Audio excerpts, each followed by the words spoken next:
हाताची पेर म्हणजे ज्याला आयुर्वेदामध्ये पर्वसंधी म्हटलेलं आहे, ह्या ठिकाणी दुखणं वाढत असेल किंवा सकाळी उठल्या उठल्या सगळेच सांधे जखडल्यासारखे वाटत असतील, एक थोडा वेळ सुरुवातीला सांध्यांची हालचालच होत नसेल किंवा अचानक वातावरण जर का ढगाळ झालं किंवा वातावरणात थंडी जास्त असेल आणि त्यावेळेला तुमचं दुखणं वाढत असेल, अंगावरती सूज वाढत असेल, तर ही जी सगळी लक्षणं आहेत ही आमवाताची लक्षणं आहेत.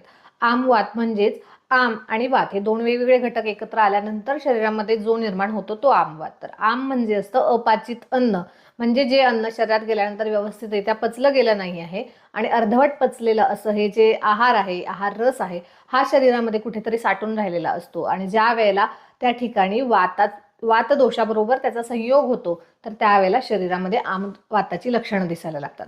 आणि मी ही जी लक्षणं सांगितली की हातापायांची जी पेरं आहेत ती दुखणं, मोठे सांधे सुद्धा जखडल्यासारखे होणं, हळूहळू त्यामध्ये वक्रता यायला लागते, सांधे बेंड व्हायला लागतात, तर अशा प्रकारची कंडिशन जी आहे त्यालाच आमवात म्हणलेलं आहे किंवा त्याला रिमॅटिड आर्थरायटिस असं सुद्धा म्हटलं जातं.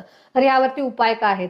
जर का आमवात अगदी सुरुवातीच्या स्टेजेसमध्ये असेल, म्हणजे अगदीच तुम्हाला फक्त आता हाताची पेरं जी आहेत तेवढीच दुखायला सुरुवात झालेली असेल आणि इतर सांधे अजून व्यवस्थित आहेत, सकाळी उठल्या उठल्या थोडीफार सूज जाणवत असेल किंवा सूज जाणवत नसेल, अशा कंडिशनमध्ये तुम्ही असाल तर हा जो उपाय मी सांगते आहे तो तुम्ही आवर्जून केला पाहिजे. हा उपाय सगळ्या स्टेजेस मधल्या आमवातांसाठी खूप काम करणार आहे, परंतु सुरुवातीला जे आहेत, सुरुवातीच्या इनिशियल स्टेजेसमध्ये जे आहेत, त्यांनी जर का हा उपाय रेग्युलरली केला तर कदाचित त्यांना पुढची स्टेज येणारही नाही आणि आहे जे सुरुवातीला स्टार्टिंग झालेली आहे आमवाताची ती सुद्धा रिव्हर्स होऊ शकते. तर हा उपाय अगदी सोपा आहे. आमवातावरचं जे बेस्ट औषध आयुर्वेदामध्ये सांगितलेलं आहे ते आहे एरंडेल तेल.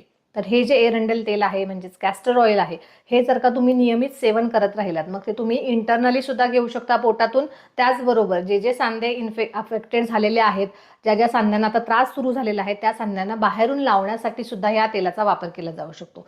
त्याचबरोबर दुसरा एक जो महत्त्वाचा उपाय आहे तो आहे सुंठ. सुंठ ही पाचक सांगितलेली आहे आणि म्हणूनच आमवातामध्ये जो आम आहे तो पचवणं, तो अपाचित राहिलेला आहे, म्हणून त्याचं व्यवस्थित पचन होणं महत्त्वाचं आहे आणि म्हणूनच सुंठीचा काढा नियमितपणे घेणं हे सुद्धा आमवातावरती एक खूप चांगलं आणि रामबाण असं औषध आहे. आणि हा सुंठीचा काढा करण्यासाठी साधारण तुम्हाला 2 कप पाण्यामध्ये 1 सुंठ टाकायची आहे, उकळून 1 कप उरल्यानंतर गाळून हा काढा घ्यायचा आहे आणि जर का तुम्ही या काढ्यासोबतच 1 चमचा एरंडेल तेल सुद्धा घेतलं तर तुम्हाला आणखी छान प्रकारे फायदा होऊ शकेल.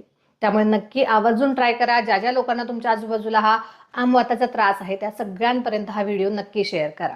व्हिडिओ आवडला असेल, माहिती नवीन वाटली असेल तर नक्की लाईक करा, शेअर करा, चॅनलला सबस्क्राईब करा. धन्यवाद.